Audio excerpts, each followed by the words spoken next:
জয় হিন্দ বন্ধুরা। আজকে আমি তোমাদের সাথে এসএসসি জিডি সম্পর্কিত একটা আপডেট শেয়ার করতে চলেছি।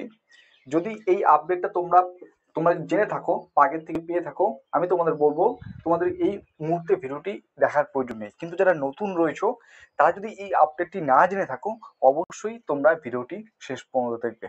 ঠিক আছে? কি সম্পর্কে আলোচনা করছি সমস্ত কিছু তোমাদের এই ভিডিওতে বলবো। তো আমি আশা করবো ভিডিওটি লাইক করবে, শেয়ার করবে এবং চ্যানেলে যদি নতুন হয়ে থাকো চ্যানেলটিকে সাবস্ক্রাইব করে অবশ্যই আমাদের পাশে থাকার চেষ্টা করবে। ঠিক আছে? তোমাদের কিছু জিনিস বলছি। দেখো এখানে যে অনেকে জিজ্ঞেস করে, যখন আমি ভিডিও দিই এই ভ্যাকান্সি রিলেটেড, যে অফিসিয়াল ভাবে যখন ভ্যাকান্সি প্রকাশিত হয়, ভ্যাকান্সি ইনক্রিজ হয়, তখন অনেকেই কিন্তু কমেন্ট বক্সে বলে যে দাদা কেন আমাদের বর্ডার ডিস্ট্রিক্টের যে শূন্যপদগুলো রয়েছে তার তুলনায় জেনারেল ডিস্ট্রিক্টের শূন্যপদ কেন তো কম আসে। ঠিক আছে? স্বভাবতই একটা প্রশ্ন থেকে যায়, তার উত্তর এবং দেবো। এবং আমি তোমাদের বলবো এই যে তোমাদের এসএসসি জিডির যে ভ্যাকান্সি, এই ভ্যাকান্সিটা কিভাবে গণনা করা হয়, কিভাবে এই ভ্যাকান্সিটা আসে। ঠিক আছে? তো 1 নম্বর পয়েন্ট, আমি তোমাদের প্রত্যেকটা পয়েন্ট এখানে বলছি। যদি তোমার কাছে সময় থেকে থাকে, হাতে সময় থেকে থাকে, অবশ্যই তুমি ভিডিওটি শেষ পর্যন্ত দেখবে। দেখো, vacancy for a recruitment year will be calculated annually financial year basis. অর্থাৎ আর্থিক বছর অনুসারে তোমাদের কিন্তু এই যে রিক্রুটমেন্ট নিয়োগ হয় সেটা কিন্তু ক্যালকুলেট হয়ে থাকে। ঠিক আছে? The recruitment will be completed before the end of the ইয়ার। মানে হচ্ছে যে রিক্রুটমেন্টটা হোক না কেন, বছরের শেষে এই যে রিক্রুটমেন্টটা কমপ্লিট মানে শেষ হওয়া উচিত। The recruitment will be completed before the end of the year. এবং যে ভ্যাকান্সি সেটা ক্যালকুলেট করা হয় each CAPF, Assam rifle, NIA, SSF on financial year basis. ঠিক আছে? এটুকু তোমরা বুঝতে পারলে।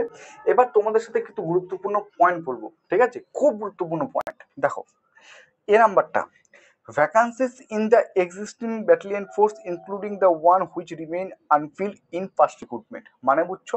মানে মনে করো কথার কথা, বিগত বছরের যে এসএসসি যে রিক্রুটমেন্টে বেরিয়েছিল সেখানে যত শূন্যপদ ছিল, সেই শূন্যপদ কি সম্পূর্ণ যদি পূরণ না হয়ে থাকে, যে ভ্যাকান্সি গুলো অবশিষ্ট থাকে সেই ভ্যাকান্সিটা যুক্ত হবে।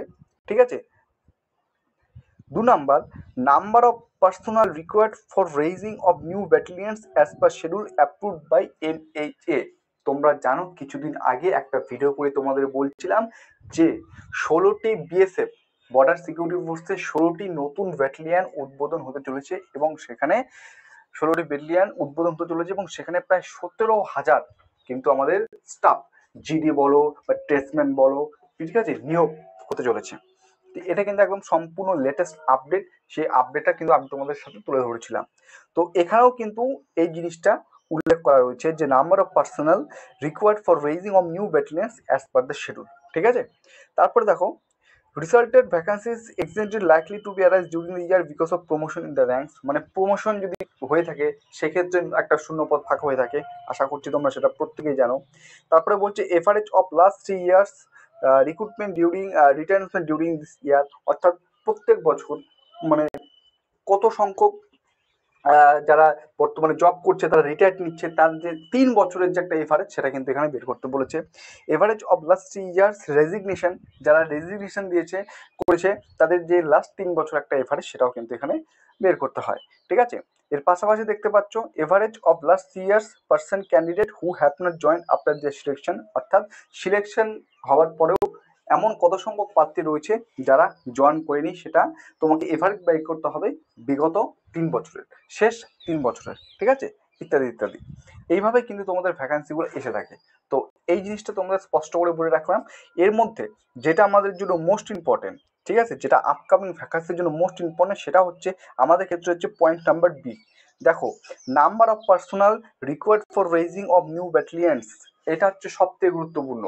নতুন যে সমস্ত ব্যাটালিয়নগুলো আসতে চলেছে, এটা কিন্তু আমরা নিউজ পেপারে বিভিন্ন আর্টিকেলে, বড় বড় আর্টিকেলে আমরা থেকে জানতে পেরেছি যে বিএসএফ এর কিন্তু ইস্টার্ন ও ওয়েস্টার্ন যে সাইড আছে, অর্থাৎ পাকিস্তান এবং বাংলাদেশের, ঠিক আছে, এই এই দুটা দেশের কাছাকাছি 16টি নতুন ব্যাটালিয়ন কিন্তু তৈরি করা হবে। এই জন্য কিন্তু বিএসএফ এর প্রচুর সংখ্যক কিন্তু প্রার্থী নেওয়া হবে। ঠিক আছে? এটা নিয়ে তোমাদের আপডেট দিয়েছিলাম। তো সেই দিক থেকে আমি আশা করবো যে 2026-এ যে তোমাদের শূন্যপদ আসতে চলেছে সেখানে কিন্তু তোমরা বিএসএফ এর একটা ভালো সংখ্যক ভ্যাকান্সি দেখতে পারবে। এবার দ্বিতীয় কোশ্চেন, অনেকে আমাকে একটা কিছুদিন আগে যখন ভ্যাকান্সি ইনক্রিজ হয়েছিল জিডির, তখন কিন্তু অনেকে কমেন্ট করে বলেছিল, কি বলেছিল, যে কেন আমাদের জেনারেল ডিস্ট্রিক্টের শূন্যপদ বর্ডার ডিস্ট্রিক্টের থেকে তুলনায় কম থাকে। কারণ দেখো, অ্যালটমেন্ট অফ ভ্যাকান্সিস, এই শূন্যপদের বন্টন, ঠিক আছে, কিভাবে হয়ে থাকে। 60% vacancies will be allotted among state UT on the basis of population ratio. Population জনসংখ্যার অনুপাতে 60% শূন্যপদ কি করা হয়, বন্টন বা বিভাগ ভাগ করে দেওয়া হয় রাজ্য এবং কেন্দ্রশাসিত অঞ্চলগুলির মধ্যে। এটা হচ্ছে পয়েন্ট নাম্বার 1, ঠিক আছে। জনসংখ্যার অনুপাতে 60% যে ভ্যাকান্সি রয়েছে সেটা কি করা হয়, ভাগ করে দেওয়া হয় স্টেট বা ইউটি এর মধ্যে। 20% of vacancies in the border guarding force BSF, ITBP, SSB and Assam Rifle will be allotted to border district which fall within the responsibility of the force. এইখানে হচ্ছে মেন খেলাটা। 60% তো প্রত্যেকটা স্টেট হয়ে গেল, প্রত্যেকটা স্টেট বা ইউটিতে হতে গেল জনসংখ্যার ভিত্তিতে। তারপর 20% যে ভ্যাকান্সি রয়েছে বর্ডার গার্ডেনিং ফোর্স, সেখানে 20% ভ্যাকান্সি কিন্তু তারা পেয়ে থাকে, ঠিক আছে। তো এই কারণে কিন্তু বর্ডার গার্ডিং ফোর্সের মধ্যে দেখবে আমাদের বিশেষ করে ওয়েস্ট বেঙ্গলে বিএসএফ এর ক্ষেত্রে কিন্তু শূন্যপদ সংখ্যা কিন্তু অনেকটা বেশি থাকে অন্যান্য স্টেটের তুলনায়, ঠিক আছে। এই হচ্ছে তার উত্তর। আরেকটা তোমাদের এখানে কথা বলে রাখি যেটা ইম্পর্টেন্ট, এখানে আশা করছি একটা পয়েন্ট তোমরা দেখতে পাচ্ছ, এখানে যে 7 নম্বর পয়েন্টটা, SSC shall try to finish the recruitment process within a period of 9 মাস। মানে এসএসসি যে সমস্ত নিয়োগ প্রক্রিয়াটা 9 মাসের মধ্যে শেষ করার চেষ্টা করবে, ঠিক আছে। কিন্তু এর আগেও বিভিন্ন এক্সাম হয়েছে, তোমরা সেখানে দেখতে পেয়েছো যে 9 মাসে হয় না, সেটা 1 বছর বা 13 মাস 14 মাস সময় কিন্তু লেগে যায়, ঠিক আছে। তো আপকামিং তোমাদের খুব অক্টোবর মাসে তোমরা আশা করছি প্রত্যেকে জানো রিভাইজ যে এক্সাম ক্যালেন্ডার প্রকাশিত হয়েছে সেই অনুসারে অক্টোবর মাসে তোমাদের কিন্তু নতুন জিডি শূন্যপদ আসতে চলেছে। এখানে আশা করবো তোমরা হিউজ পরিমাণ একটা কিন্তু শূন্যপদ দেখতে পারবে। এসএসসি যে এক্সাম গুলো রয়েছে সেটা কন্টিনিউ ভাবে চলছে, প্রত্যেকে জানো। রেলেও কন্টিনিউ চলছে, কিন্তু রেলে গ্রুপ ডিতে তোমরা প্রত্যেকে জানো কোর্ট কেস হওয়ার জন্য কিন্তু বর্তমানে এটা স্থগিত রয়েছে। এসএসসি আমি তোমাদের বলবো, এসএসসি যে সমস্ত এক্সামগুলো জুন মাসে পরপর নোটিফিকেশন প্রকাশিত হতে চলেছে, এই এক্সামগুলোর উপর তোমরা ফোকাস করো। যারা হাইট 170 সেন্টিমিটার যদি থেকে থাকো, পুরুষ প্রার্থী হয়ে থাকো, আমি তোমাকে বলবো তুমি এসএসসি জিডির জন্য তুমি প্রিপারেশন নিতে পারো, ঠিক আছে। কারণ বর্তমানে আমাদের ওয়েস্ট বেঙ্গলে এই মুহূর্তে কিন্তু কোনো এক্সাম হচ্ছে না, এই মুহূর্তে কিন্তু এক্সামের কোনো খবর নেই। হ্যাঁ, West Bengal police, Kolkata police, SI, তারপরে যে এসএসসি এক্সাম, এগুলো আমরা আপডেট পরে তোমাদের সাথে শেয়ার করবো, কিন্তু এই মুহূর্তে কোনো রিক্রুটমেন্টের কিন্তু কোনো খবর নেই, ঠিক আছে। তো এর জন্য তোমাদের বলা হচ্ছে যে তোমার হাইট যদি ঠিক হয়ে থাকে, 170 সেন্টিমিটার হয়ে থাকে, তুমি এসএসসি যে জন্য নিজেকে তৈরি করতে পারো। এছাড়াও কিন্তু